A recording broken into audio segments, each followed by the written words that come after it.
আর রুবেল ভাই, রুবেল ভাই, হাফিজ ভাই, হাফিজ ভাই, কি হয়েছে মুসলমান ডাকতেছিস কে? কি হয় নাই ভাই, তোমরা খালি বসে বসে বউ নিয়ে ঘরে শুয়ে থাকো আর ভালো মন্দ খাও, সংসারের কাজকর্ম কারা কারা ভাই, এগুলো কে করবে?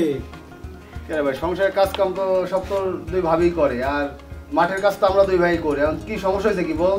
কেমনে করে? বালতিতে সকাল থেকে কাপড় চোপড় সব ভিজিয়ে রাখছি, ধুয়ে দিতে বলছি। তোমার বউ কি আসছে ধুইছে কাপড় চোপড়? শুনো, কি ব্যাপার, তুমি কাপড়গুলো ধাও নাই?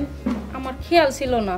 বুঝতে পারছো তোমরা কি করে ভাত খাও? যাক মুসা, তোর ভাবি স্মরণ না, হয়তো কাজে ব্যস্ত ছিল, ধুয়ে দিচ্ছে, উনি ধুয়ে দিচ্ছে, এটা না টেনশন করিস না। হাফিজ ভাই, এই যে খামারে দেখলাম গরু না খেয়ে রইছে, কুড়া ভুসি গরু খাইতে দাও নাই, কি করতেছো তোমরা বাসায় বউ নিয়ে শুয়ে শুয়ে? হ্যাঁ বুঝলাম না আমি। এই ভাই, তোমরা কিভাবে ভাত খাও, কোন কাম করে ভাত খাও বলো তো আমারে। মুসা, আমি তো গরুরে ঘাস দিয়ে আসছি, হয়তো ঘাস ফুরিয়ে গেছে, তো আবার যে আমি দিয়ে আসছি। বুঝলাম না আমি মনে হয় কোনো খবর টবর রাখি না, তোমরা কি করো না আমাকে বুঝ দাও, করে ঘাস দিয়ে আসছি, সহজভাবে বুঝ দেয়া বউ নিয়ে বাসায় শুয়ে রয়েছো। হ্যাঁ তোমরা বউ বউ বউ আর কি পাইছো? তোমরা যাও কাজে যাও, কাজ করো, করে পুরা বসে খাইতে দাও। ছোট মিয়া, আমি একটা কথা বলি, তোমার সে বড় ভাই, বড় ভাইয়ের সাথে এইভাবে কথা বলাটা তোমার ঠিক না। তুমি আমাকে জ্ঞান দাও, তুমি জানো না বাবা এই বাড়িটা আমার নামে লিখে দিছে, আমি যদি কিছু দেই তাহলে পাবা, নয়তো না। আসলে সমস্যাটা কি জানো, তুমি বড় কিন্তু তুমি নীরবে সহ্য করে যাও, তুমি কিছু বলতে পারো না। আর তার চেয়ে সবচেয়ে বড় ঘটনা হলো গিয়া তোমার বাবা ছোট মিয়ার নামে সবকিছু লিখে দিয়ে গেছে, সে যা বলবে আমাদেরকে সেই পথেই চলতে হবে।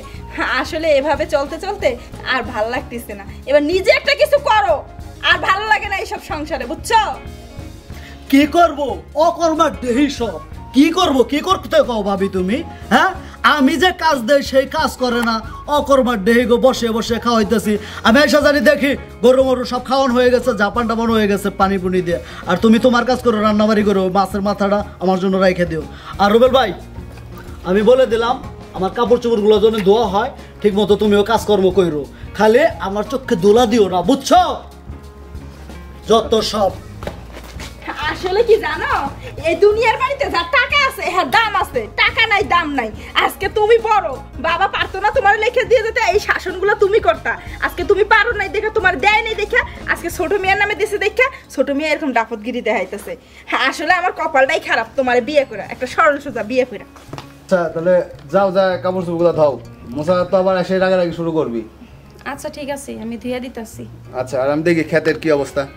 তাহলে বড় ভাই, ইদানিং মুসা আসলে যা শুরু করছে এবার তো চলা যায় না, তোমার সাথে যে রাগারাগি করতেছে, এরকম ভাবে কি বাঁচা যায়? আর তোমারে বলছে গরুগুলা দেখতে, গরু খাওয়ার তো দেও নাই। হ্যাঁ বলো, এখন কি বলবো, সে তো আমাদের সৎ ভাই, এর জন্য সে মানে অনেক গ্রাভিটি দেখাচ্ছে, তার নামে আমার বাবা মা সব সম্পত্তি দিয়ে দিছে, তো এখন সে যা বলে আমরা তাই করি। বাপ মা তো আর আসলে আমাদের ভালো চাই নাই, ভাগ্যে যে আছে এটাই। যাও দেখো গরুগুলার কি অবস্থা, আমি যে খেতে কামলা নিচ্ছি, দেখি ওইদিকে কামলা কি করতেছে, কামলার সাথে না থাকলে তো কাজও করে না। আচ্ছা ঠিক আছে। আচ্ছা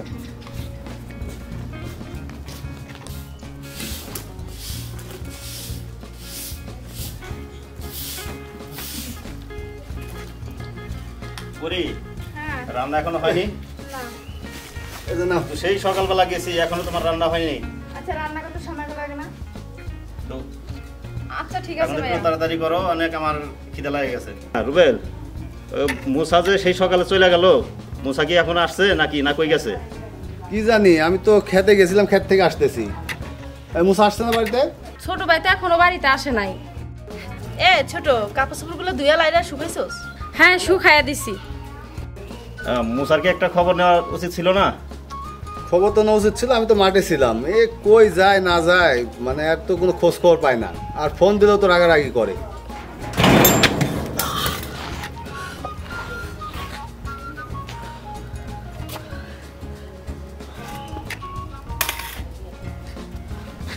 রুবেল,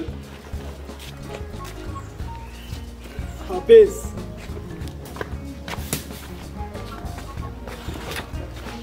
এ কি হলো? হয়েছে তোর ভাই? রুবেল, কি হয়েছে ভাইয়া? ভাবি তোমরা আমার মাফ করে দিও ভাবি। তোমাদের সাথে আমি অনেক অন্যায় করছি। হাফিজ, বড় ভাই, তুমি আমার মাফ করে দিও। রুবেল ভাই আমার, সত্যি আমি অপরাধী, তোদের সাথে অনেক অন্যায় করছি রে। তোরা আমার বড় ভাই। আমি আর বেশি দিন এই পৃথিবীতে থাকতে পারবো না। এগুলা তুই কি বলিস মুসা? তোর তোর কিছু হবে না। এই কি হয়েছে ভাই? ভাই তোর কি হয়েছে? তুই বলবি তো খোলা। এদিক তাকা, কি হয়েছে তো? ভাবি, তোমরা হয়তো জানো না, আমি মাঝে মাঝে ডক্টরের কাছে যাই। আমার 2 সাইডে ব্যথা করে। আজকেও আমি ডক্টরের কাছে গেছিলাম। ডক্টর আমাকে বলছে 15 দিনের ভিতরে 2টা কিডনি না পাঠাইলে আমি নাকি 15 দিন পরে মারা। মুসা, এগুলো কি ধরনের কথাবার্তা বলতেছো? তো তুমি বাঁচবা না? আর তোমার দুটো কিডনি গেছে, তাতে কি হয়েছে? আমি দেবো কিডনি, আমি তোমারে বাঁচামু। ভাবি, ছোট ভাই, তুমি যে এই যে কত ভুল করছো, কত অন্যায় করছো, ওগুলো তো আমরা কোনো সময় খারাপ নজরে দেখি নেই। তুমি পোলাপান, তুমি ছোট, অন্যায় করতেই পারো। আর ওগুলো তো আমরা হাসি খুশি মনে ইয়ে করে নিছি। তুমি ওগুলো কিছু মনে করো না। আর এই যে তোমার সমস্যা না, সমস্যা নাই। বর্তমান যুগে সব রোগের চিকিৎসা আছে। তোমার কিডনি দরকার পড়ে তোমার বাহিরের রাষ্ট্রে নিয়ে আমরা চিকিৎসা করব। তুমি কোনো টেনশন করো না ভাই। ছোট, তুই কথা ঠিকই কইছস।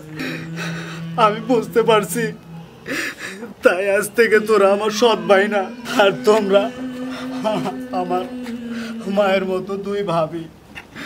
আজ থেকে তোমাদেরকে নিয়েই আমার সংসার। চল ভাই, তোর কিচ্ছু হতে দিব না আমরা, আমরা আছি তো।